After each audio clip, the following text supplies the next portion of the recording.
Mediation of an ongoing conflict can be a tremendous way to avoid a lot of expense, a lot of headache, a lot of drama and anxiety. But first, you have to get into the mediation. And if you're an attorney, you have to get your client into the mediation. How do you do this? Well, one of the biggest obstacles to getting people to mediation is this feeling of, I have to do mediation, like it's a punishment, it's an obligation.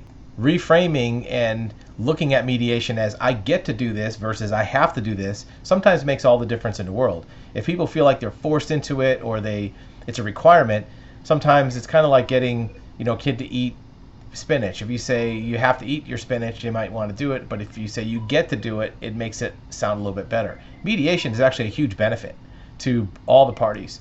It avoids the costs, it avoids the publicity. Everything in mediation is private.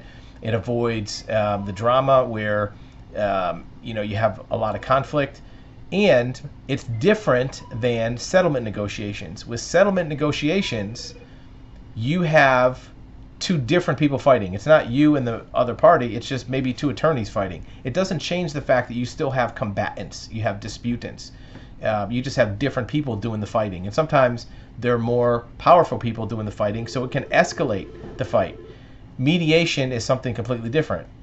It's a neutral third party, and it's alternative dispute resolution. It's something where you don't have necessarily two people directly fighting with each other.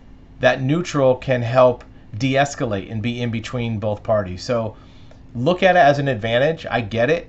It may seem like something that's annoying, it may seem inconvenient, but in many cases, it's the difference between having to go through a long, involved litigation process and the difference in having it resolved more comfortably. Don't feel like you have to have your day in court. Sometimes that day in court costs you more time, aggravation, and money than letting a mediator do the same thing the court would do, just with a more neutral and de-escalated process. Look at it like you don't have to do it, you get to do it.